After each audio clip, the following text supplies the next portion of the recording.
are back again. It's the Horror Guys. I'm Kevin I'm Brian. with episode 106, here to entertain you with some horror movies and a short. Yeah, What did we see this week? we saw a bunch of good stuff. We saw the Mortuary Collection, an anthology on Shudder from 2019. And we also saw Cargo, an unusual kind of movie from 2017. Zombies, but kind of different. Different kind of zombie, yeah. Going backwards, we all the way back to 1922, we saw the silent film Nosferatu. The original Dracula movie, sort of. And of course, then we pop up to 1978 and watch the all-time classic Halloween. And then we'll watch a short film too. Sounds good? It does. All right. Yeah. All right, and should probably remind everybody that Horror Guys is brought to you by the Horror Guys Guidebooks. And you can find these by going to horrorguys.com/books. There's 3 of them there. The Horror Guys Guide to Universal Studios Shock Theater. 50-some original Universal films from 1920s to 1950s. Some good stuff in there. If you like Boris Karloff, he's in there. Bela Lugosi, he's in there. Lon Chaney Jr., he's in there. They're all in there. Yeah. And the ones that aren't in there are in the second book, Universal Studios' Son of Shock, the sequel to the sequel of series. And of course, if you're liking your movies a little more modern, we got the Horror Guys Guide to Hammer horror films. 69 scary British films from the 60s and 70s, and a couple from the 50s as well. But we should probably get into this week's films.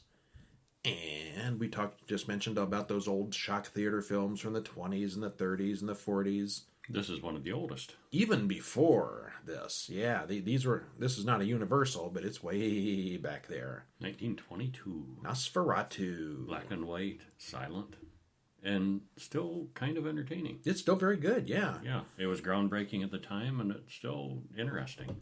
Was not the first vampire movie, but it was the first adaptation of the Dracula story. And they even ran into some legal problems because of that. Yeah, the Bram Stoker's story was not directly credited, but it's clearly based off of that. Oh, There's yeah. real similarities. It's Dracula in all but name. Mm-hmm.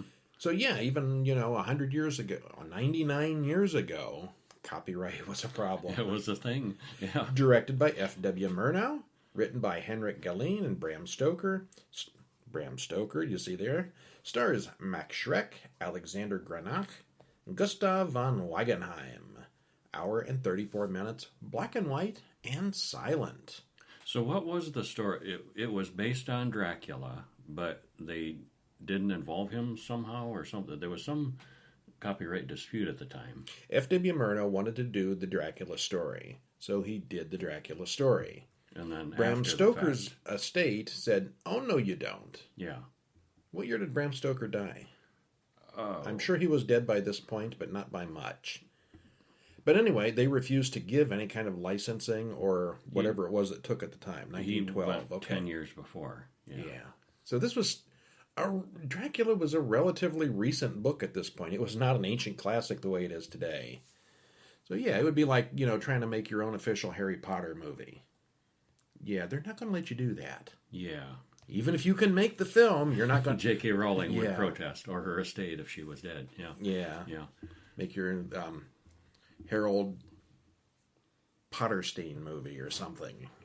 So anyway, they got it straightened out, and he is officially credited as story. Based, I mean, well, IMDb does it. I don't know if it's in the film at all. Yeah, probably not in the film, but legally, I think that's how it worked out. I don't know. Yeah, but this would be public domain at this point anyway. So. Oh yeah, nowadays it doesn't really matter. Yeah. Yeah, you can watch this freely on YouTube, and we'll have a link in the show notes, or you can pick up the Blu-ray DVD, which is nice, from Amazon. Yeah, they cleaned it up nice. Yeah, there's some nice digital copies out there. Well, anyway, it starts out Act 1. It's broken up in acts, 1838. And there's a screen card on the screen that explains what a Nosferatu is. Does not this word sound like the call of the death bird at midnight? Take care you never utter it. lest life's pictures fade into pale shadows and ghostly dreams rise from your heart and feed on your blood. Well, okay, that's dramatic. Yeah. Well, a man named Hutter and his wife Ellen are at home doing normal things.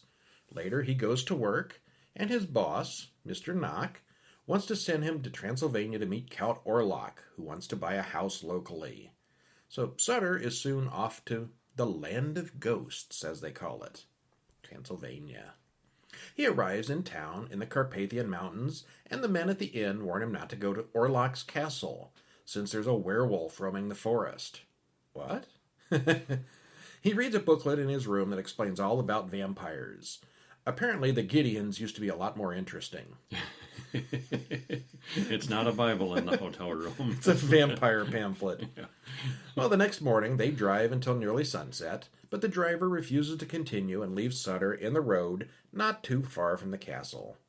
Orlok comes to pick Sutter up in a carriage.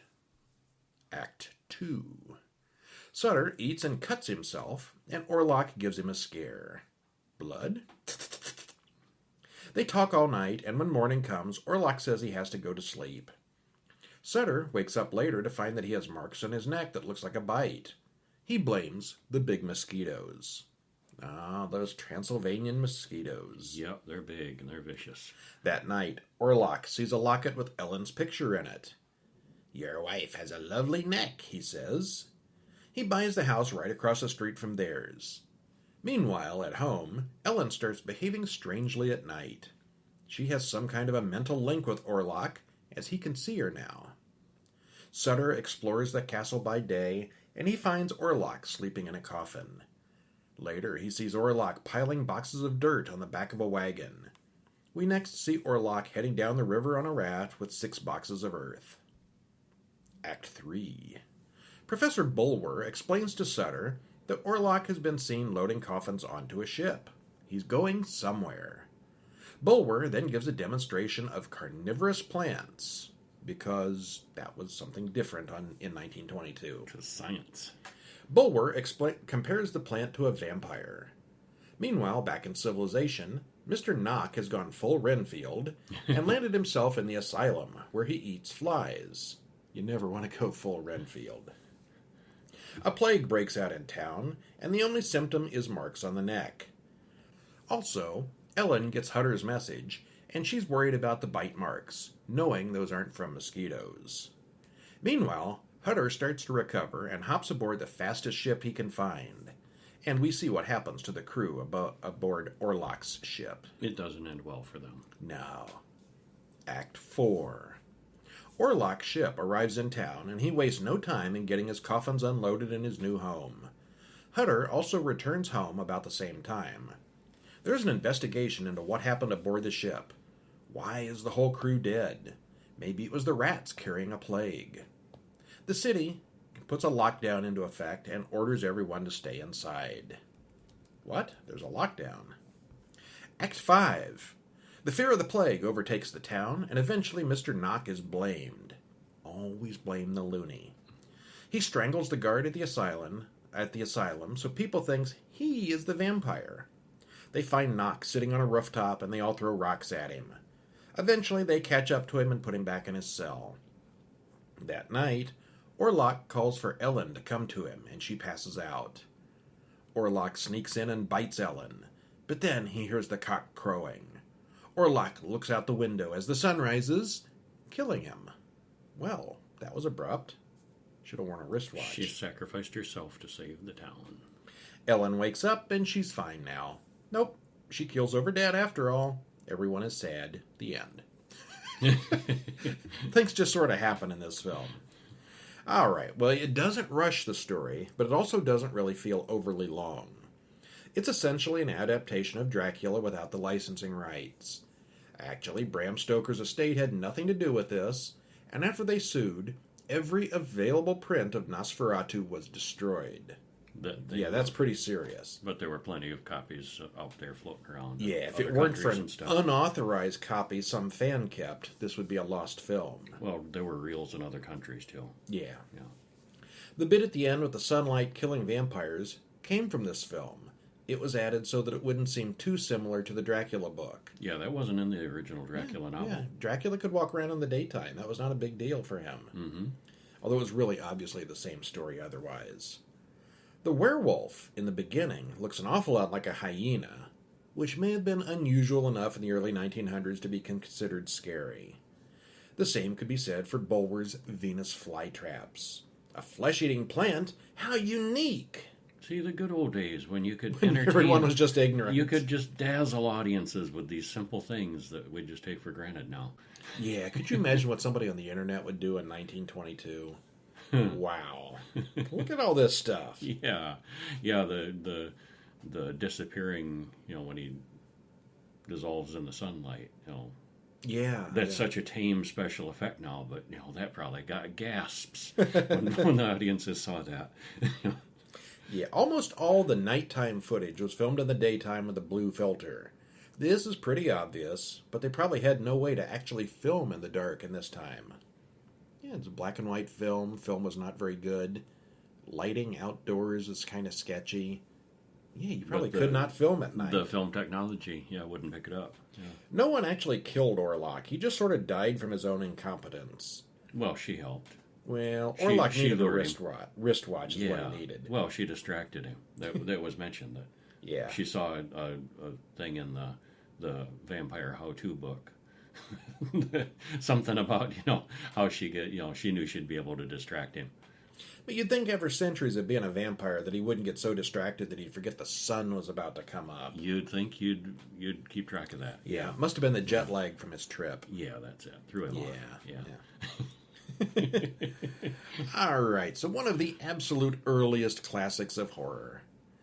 And then we get to one of the middle-aged classics of horror. Still a classic, fairly early in the genre. It wasn't the first slasher film, certainly, but This one pretty much invented the genre. It cemented the genre for sure. Okay, yeah, there were random, stalkers there were and killers. stuff before, but yeah. 1978's Halloween. He took the one all- that started all the others. He took all those ingredients and put them in one pretty darn good horror movie. Just about the perfect slasher movie. Mm-hmm. Directed and written by John Carpenter, stars Donald Pleasance, Jamie Lee Curtis, Tony Moran, hour and 31 minutes. So, what do you think about Halloween? Do you like it? I sure did. Yeah. Liked it this time too. I'm I not saw it when it came out, actually. Yeah, I did too, yes. In the theater, maybe even on Halloween, I don't know. Yeah, it wasn't on Halloween when I saw it, but yeah. Yeah. I'm not a big fan of slasher films, but this is just about as perfect as a slasher film can get. Mm-hmm. There's a reason it's considered the classic. Yes, there is. Yes, it is. In Haddonfield, on Halloween night 1963, a little boy enters a house, wanders around, grabs a big knife from the kitchen. He then goes upstairs and kills his sister, who screams, "Michael!" as she dies. He goes outside, and his parents find him holding the bloody knife. This kid ain't right. No, he ain't. We fast forward to 1978, which is, do the math, 15 years later, where Dr. Loomis and his nurse are driving in the rain. The patient they're going to see hasn't spoken in 15 years. Loomis refers to the patient as it, not him. Loomis doesn't want this patient to ever get out of the asylum. When they get there, patients are outside roaming the hillside in the pouring rain. That's not normal. Yeah, it's not right. Something is very wrong. He gets out of the car, and one of the lunatics attacks the nurse and steals the car. Loomis thinks he'll be returning to Haddonfield. I get that feeling Loomis is not the best doctor. He doesn't want the patient to get better. He calls him an it. He's terrified of him. Yeah, he recognizes what Michael is. Yeah, I bet there's a lot of crazy lunatics that are locked up in various institutions around the world. And probably not too many other doctors call them it. Probably not. That's pretty extreme. But Yeah. Michael is an extreme case. The next day, back in Haddonfield, it's Halloween. Laurie Strode walks to school alone, and she stops by the old Myers place to drop off a key. Her father's a realtor or something. She doesn't see the figure lurking inside.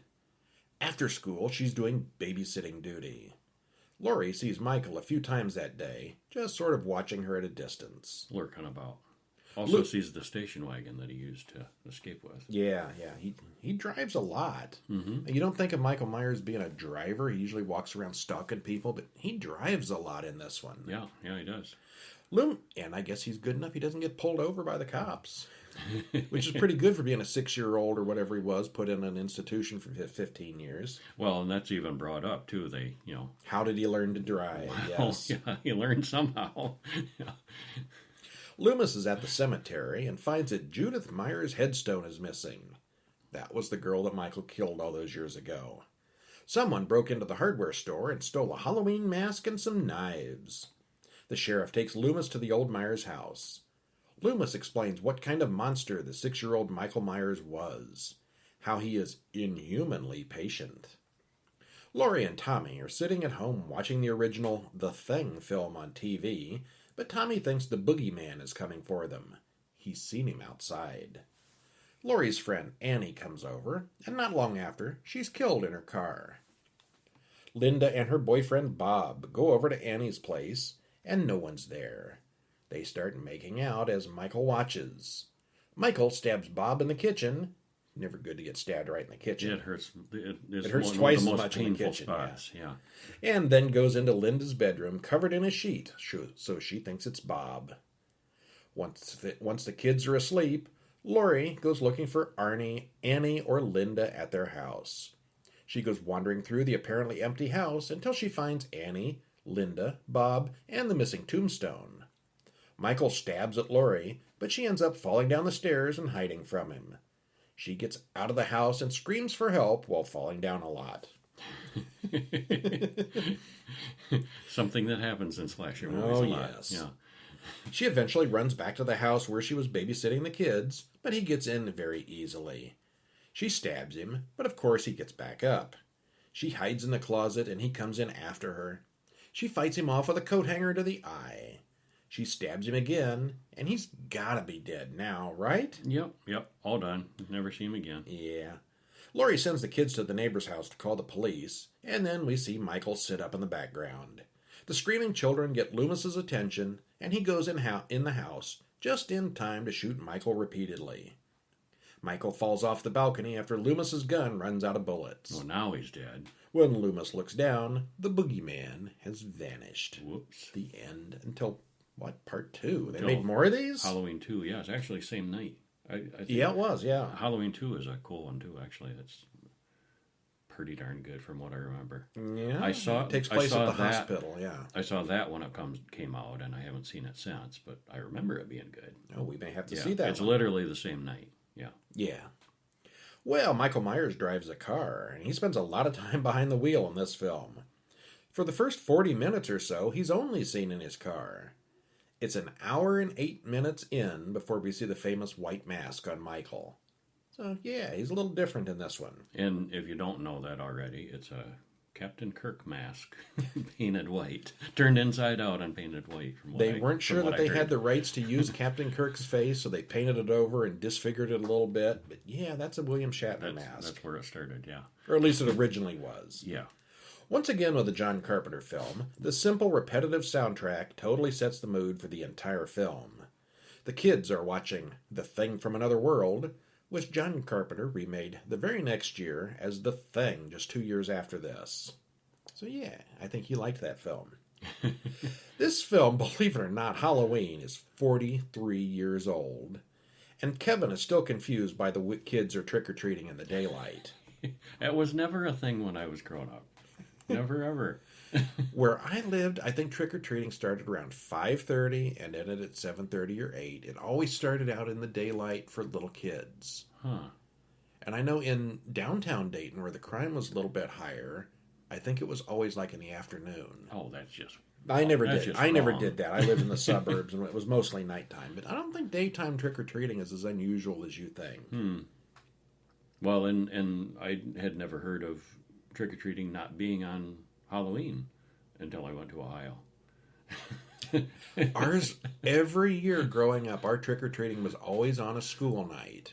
I mean, it didn't matter when Halloween was. Trick-or-treating, or what we called it, was Beggar's Night, which I've heard some people say that's offensive now. But, yeah. Halloween, trick-or-treating, and sometimes it'd be on the 29th, sometimes it'd be on the 30th. It was never November, but it was sometimes days before Halloween. Weird. Weird, yes. So leave us a comment, send us a tweet. When's your Halloween and why? Okay, so Halloween trick-or-treating in the daylight is just unnatural.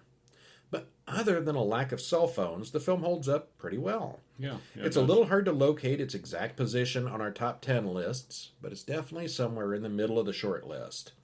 And it's good enough to make at least a dozen sequels. Any idea how many there were? I don't know for sure. Yeah, A lot. lots. Yeah. They're still making them. Mm-hmm. And remaking them. They remade, Rob Zombie remade this one. This is the most recent still? The most recent remake? Yeah. Yeah, I think so. Okay. Yeah. That's been a couple years. Yeah. And as usual, we watched a short film. It's a slightly longer short film this time, called Alice Jacobs is Dead. And this is not a new one. It's all the way back from 2009. Written and directed by Alex Horwitz. Stars John Lazar, Adrienne Barbeau, Peter Camber. It's 20 minutes. There's a link in the show notes to let you watch it on YouTube. What'd you think? I liked it a lot. Was it what you were expecting? No, it was not. Yeah. It wasn't what I was expecting, but it was really good. It all makes perfect sense, but no, not what I was expecting.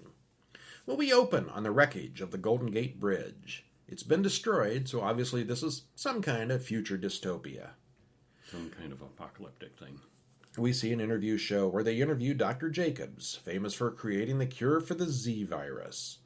They can keep it from spreading, but they can't cure the people who already have it. Yeah, they can control the early infection. Yeah. The reporter mentions A little bit. Jacobs lost his wife Alice during the Great Scare. Jacobs goes home after the interview and talks to his wife Alice, who is obviously not dead. She asks him how his work is going. How much time do we have? Uh-oh. Uh-oh. He goes back to work, and we see Alice go through her morning. She pukes in the toilet and then injects something into her arm. And she was brushing her teeth, and it was bloody. Her gums were bleeding badly. Yeah. When Jacobs gets home, Alice is tired and doesn't want to eat. She continues to deteriorate, but he continues to go to work every day. He keeps hearing about how he cured the plague 2 years ago, but he's working very hard to solve the current problem. George, Jacob's lab partner, mentions a test that came back that showed someone positive who lived over a year. I wonder who it could be. Do you think someone could be keeping it as a pet somewhere? Jacobs gets a little evasive at this point. What is going on here? George has a theory. Well, this was made in 2009, but only hit YouTube this month, so it's sort of new. And it's fantastic. You can totally see where everyone's coming from, and everyone's reactions are totally in character. It's a blend of a zombie apocalypse and a normal aging drama, which would be familiar to any Alzheimer's family. Yeah, it's a love story. Well, actually, the poster says that. Yeah. It works out a little worse in the end than what most families deal with, but that's the way it goes when you try to keep a zombie in your bedroom. Big thumbs up. Should check this one out. Yeah. Speaking of zombies, our next film is 2017's Cargo, directed by Ben Howling and Yolanda Ramke, written by Yolanda Ramke, stars Simone Landers, Martin Freeman, Marley Jane McPherson Dobbins, and 12 other names there.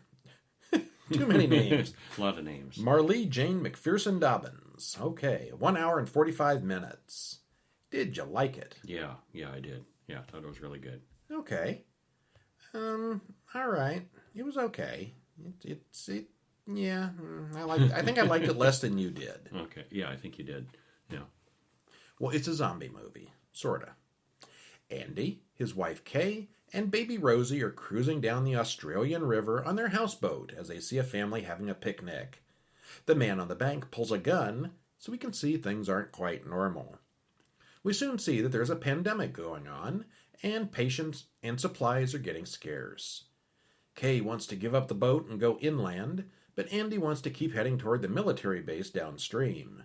They're running out of food, so they may not have many options. Meanwhile, we get short flashes of Thumi, a local kid who is living alone in the Australian wilderness. Well, the family finds another wrecked boat, and he raids it for supplies. That works out really good. Andy gets a At bunch of first. good stuff, Yeah. but then Kay goes over there, and she runs into something less pleasant. Something bites her. We don't see it. No? She comes back to the boat with a bad bite, and the first thing she does is put on a timer watch with a 48-hour countdown on it. Yeah, they've got these kits that include a timer watch. So they've Have you been infected? Here's your kit. they've had some time to put these kits out. You know. Andy wants to try to make it to the hospital, so they leave the boat behind. They find a car and get on the road, narrowly missing what looks like a pair of zombies. Not long after, Kay starts having seizures. Well, they swerve to miss another zombie in the road and crash the car, which impales Kay. Oops. Andy passes out, and when he wakes up, Kay is dead, or actually undead, Yeah. and then she bites him. Oops. She didn't get her full That was 48 quick. hours. Andy's ready to give up, but he has to get Rosie the baby to safety first. So apparently it's a disease where if you're bit or infected, you get 48 hours. But if you die before then, for whatever cause, you come back as a zombie. Yeah, it's a standard zombie thing, but they have timed it so you got 48 minutes of grace Hours. period before you 48 turn. hours. 48 hours, yeah. Yeah. So he sets his 48-hour watch and gets on with things. The zombie who caused this accident is Thumi's father, so the two end up meeting. Well, Andy makes it to the hospital, and Etta, the one woman there, looks at his bite. She says that the old Australian families have gone back to their old ways and left modern civilization behind. And he sees their campfires off in the distance that night after dark. The indigenous Yes. folks. Yeah. Which is an interesting point, and I learned something from this by looking it up. People often refer to the indigenous people, Aboriginal. Yeah. Aboriginal is actually a specific group of people. It would be like in the United States, there's a Native American, call them all Iroquois. Okay, that's just one specific group. Yeah, the indigenous people, yeah. It's not accurate to call them Aboriginal. In fact, it can be insulting if they're not Aboriginal, But anyway, I did not realize that, and I know it's a common thing. Okay.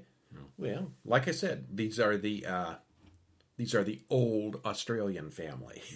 The first people. Yeah. The first people. Okay. Yeah. Well, we get a flashback to Thumi and her father, Willie, talking to the clever man who talks about modern people poisoning the land, so they're all going to get sick. That same evening, Andy starts having convulsions. He's very clearly infected. Etta tells Andy to go find Willie, who will be able to take care of Rosie for him when he dies. Andy doesn't tell her that Willie was infected already, so he knows this. She also warns him that there are men with guns roaming the area looking to cleanse the area of those who are infected. So yeah, you don't just have to worry about being a zombie. Yeah, they're zombie hunters. Great. One damn thing after another. It is, yeah. Andy meets up with Vic, who has a truck, and tells him that the army base has been overrun, so that's just not a good place to go. Vic takes them home to meet his wife, Lorraine. Vic has plans for when things get back to normal, but Lorraine knows there's not going to be a return to normal. Vic takes Andy zombie hunting. There's a swarm of them surrounding a cage, and he's got Thumi locked in the cage for bait, which Andy doesn't like. This guy's kind of a jerk. Oh yeah. Yeah. He soon learns that Vic's got several native people locked in cages, including the clever man. Andy is ready to use the suicide pen on himself, but Lorraine stops him. She wants away from Vic, who killed her real husband. Vic finds them together, and Andy finds himself waking up in the cage with Thumi as zombies approach. They escape the cage and head back to the gas factory where Vic and Lorraine live. Vic shoots Lorraine, and Andy and Thumi get away. They go to let the clever man out of his cage, but he's already gone. Later that night, Andy starts to turn, but he fights it off. His timer isn't done yet. Thumi explains about the clever man, a magic man who can heal sick people and even put their souls back again. Well, they find Willie, dead, killed by the hunters. Andy, Thumi, and Rosie start heading back to the river, where they hope to find Andy's boat again. It's still there, So they go off to find Thumi's family. They find the family who had the father draw the gun earlier, and Andy wants them to take Rosie, but that family is infected already and it goes badly. They cross a high bridge and see a bunch of zombies eating something, when they have to go through a dark train tunnel and pass a bunch of hibernating zombies. At the other end of the tunnel, they find Vic. He's back again? Andy and Vic fight, and Andy eventually gets the baby back. Thumi's injured in the fight, and Andy helps her out.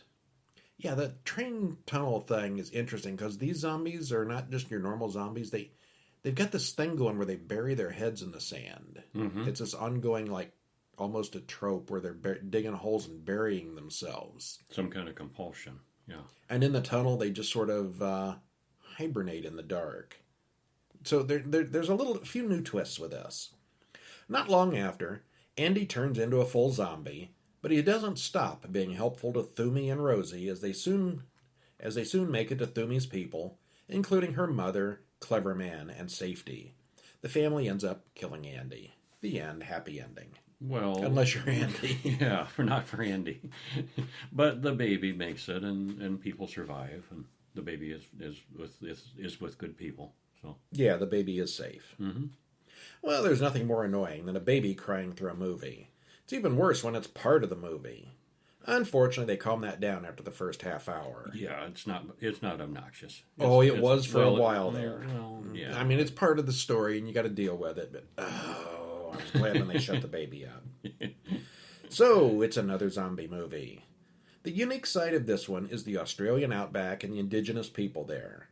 This one, unlike a lot of zombie films, really catches the end of the world vibe. It's the desolation and isolation of the outback that does it, much more than any urban setting would. It's not the most innovative zombie film we've seen, but it's different enough to make it worthwhile. Worth a watch, for sure. Yeah, definitely don't regret watching. It was good. Mm-hmm. I'll give it a high 6 or a 7 out of 10. Yeah, I'd give it a 7.5. All right. Yeah. So did we see an anthology this week? We did. We saw the Mortuary Collection. Yeah, we got a couple of weeks worth of anthologies coming up. Mm-hmm. And this is probably the newest anthology we're going to see for a while. The Mortuary Collection from 2019. Written and directed by Ryan Spindell. Stars Tristan Byan, Eden Campbell, Hannah Lloyd, and of course Clancy Brown as the Mortician. The hour and 48 minutes. The looping story. The whatever you call it. Wraparound story. Yeah. So what'd you think? I thought overall it was pretty darn good. Yeah. This is definitely worth watching. It's a good one. Yeah. All the way through. Very entertaining. Yeah, that's the thing with some of these anthologies. There's usually 3 or 4 good stories and a couple of stinkers. No, these were all consistently good. I agree with you. These were all equally entertaining. And the wraparound was pretty cool, too. Maybe the best part. Mm-hmm. Well, we open on a little boy riding his bicycle in a small town of Raven's End. He's delivering newspapers with a headline, Boggy Bay Tooth Fairy Strikes Again. He stops at a big old house with a pile of newspapers out front, all of which have varying creepy headlines. Looks like this would not be a great place to live. An ancient old man comes to the door and scares him away, but the boy leaves his camera behind. We shift scenes and see that the old man, named Montgomery Dark, is the mortician. He gives a eulogy, and he gets a little carried away. Yeah, he does. Yeah, he does. He meets Sam after the funeral, and she's there to answer the Help Wanted sign. He has a huge library of books, all of which are about how and why people died. Sam wants to hear one of those stories. Dun dun dun. And the anthology begins. The first story. A woman takes a break from a tedious party to hide out in the bathroom. She's stolen a bunch of wallets and sorts through them, keeping the money and tossing the rest. She cuts herself, and the monsters behind the mirror go berserk and eat her. Sam thinks the story was fun, and Dark tells her more. Yeah, who knew that Cthulhu would live behind a bathroom mirror? mirror. Well, in the second story, Jake, well, that first story only takes like maybe 5 minutes. It's a really short one. It is a short one, yeah. Yeah, in the second story, a character named Jake, a young man, passes out condoms to the sorority girls on campus before inviting them to his party. It's a gimmick to find out which girls are easy. How many condoms do you want? 10. What's your name? Yeah, what's your number? Well, Sandra meets Jake. Later at the party, Sandra arrives, and Jake is very interested in her. They joke about her being a serial killer, and then they get really serious and naked. She hands him a condom, and he very obviously removes it. He's faking the condom use. They have sex all night. You know, as much sex as they were having, you'd think she'd have noticed he wasn't wearing it. You'd think so, yeah. Well, they have sex all night, and in the morning she's gone, and he starts getting sick. He's got a really severe rash down there. He goes to the doctor, and it turns out he's pregnant. What? What? How does that work? He takes a Plan C pill, but pukes it right back up. I've heard of Plan C as B. Is Plan C really a thing? No, Okay. they were spoofing it. Well, for when guys get pregnant, I suppose Plan C would be yeah, the thing. that's it. Yeah. Probably not as common as the others. Yeah. He's noticeably showing the very next afternoon. He calls Sandra back, and he gets ready to go over to see her. Before he can leave, his fraternity brothers gang up on him to give him a pennant. Bad timing. As the gang hoist him above their heads, his water breaks all over them. Ew, which kind of gets their attention. You. He goes to Sandra's house, and Sandra's mother acts like, oh, not another one. And he asks, how's it going to come out?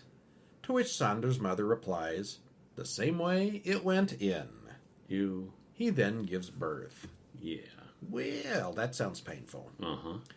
Meanwhile, back in the mortuary, Sam hears knocking coming from the dead little boy's coffin. No, it's just an elevator to the embalming room. They look at the body of a dead woman, and Mr. Dark starts another story. Part 3. Carol and Wendell are getting married. When it's time to say his vows, Wendell wakes up. It's a nightmare. Turns out he's already married, and his wife Carol is nearly comatose. Well, not really nearly. I mean, she is, what do you call that? Catatonic. Catatonic, Yeah, right. not comatose. Yeah. She's not asleep, but she's not there either. Yeah, she can sit up and eat and, be prompted to do, but she doesn't respond. She doesn't answer. There's no Yeah. indication she's in there. But she's, up and, not comatose with her eyes closed. Yeah. Well, the old lady downstairs tells Wendell that they never did anything while her husband was alive, but now that he's dead, she travels and takes cruises. It's so much better to be single. Wendell mentions that he's afraid of elevators, and he lives on the 12th floor. It's a lot of climbing. We then get a feeding montage for his unresponsive wife, and it's clear that Wendell is not thrilled with how his life has turned out. The doctor says she might last another year, or possibly more. Well, the doctor gives him some pain medication that is very strong. He explains that Wendell could use them to end his suffering. Give her a couple extra. Whatever you do, these Don't give her more than these two. are very strong. Don't give her more than a couple. Yeah. That very night, he gives her the pills. He changes his mind and gets her to puke him up, but there's a hilarious accident and she dies anyway. Lots of dark humor in this one. Oh, yeah. Yeah. The doctor tells Wendell to dump the body in the ocean and let the sharks eat her. Wait, what? Really? The doctor tells... And, she and dies really, and impales herself. And that could have happened with or without the pills. There's no... that it was an accidental death, and just go with that. It's not like he was going to go to jail over this. It really was an accident. Yeah. He packs her into a suitcase and heads into the elevator. The elevator goes down until it gets stuck. Then things start going really bad for Wendell, and he's eventually committed to the local asylum. Sam comments that all the stories so far have been predictable, which annoys Dark. Sam explains that the little boy, whose name was Logan, was killed, and it was all her fault. She lied about the job interview. She wants to tell Dark her story. So, she does. So, Sam and Logan are home alone, and a report comes on TV that says the local asylum had a power outage, and some people may have escaped. Is that where Michael came from? Maybe. Same night. Yeah. Sam finds a strange man covered in blood in her living room. They have a gory battle. She eventually kills him, but it turns out that he may not have been the most dangerous one in the house. Back to the mortuary. Dark asks Sam why. He has his collection and she has hers. She has her secrets and Mr. Dark has his. Once again, she may not be the most dangerous one in the room. Okay. So Clancy Brown's makeup is really awesome here. He's not as awesome. He is as awesome as he always was. Yeah, He's not awesome. as young as he used to be, but he looks really horrible here. Yeah, they aged him decades for this. Yeah. The sets are cool, and everything has a sort of grungy, retro 50s or 60s look to it, with old-time televisions and radios, although the stories seem to be taking place more or less in the present. Didn't see any cell phones. No, they just kind of did it modern day without the technology. Yeah. Sort of. It's the vague past. Yeah, vaguely retro. Yeah. Yeah, the special effects and creature Timeless. work. It was timeless. There you go. That's the way to do it. Yeah. Well, like the guy getting stuck in the elevator. Cell phones would have kind of killed that story. Yeah. The special effects and creature work are really excellent here. The various stories range from good to excellent, and the wraparound story was one of the better anthology wrappers that I've seen. Overall, it's definitely worth a watch. Yeah, it is. All right. Nosferatu, thumbs up. Halloween, very thumbs up. Alice Jacobs, thumbs up. Cargo, thumbs at the 10 o'clock position. Thumbs up, mostly up. Mortuary, thumbs up. So, I have think a we're winner. agreed. We have an episode of winners. Yeah. And that is our show for this week. Stop in at horrorguys.com. Stop in at @HorrorBulletin on Twitter. Facebook has us at Horror Guys Podcast, all one word. And that's it for this week. Get That's ready it. for next week, where, hey, we'll have horror movies. Hey, we're going to see some more stuff. What are we going to see? He Never Died from 2015. He didn't? A short foreign film called Let the Ghost Pass. Oh, yeah. 1973 is The Legend of Hell House. Ooh. And finishing up with What Keeps You Alive from 2018. What does keep you alive? We're going to find out. Probably not staying the night at Hell House. All right, well, I'm Brian, And I'm Kevin. and we'll see you next week. See ya.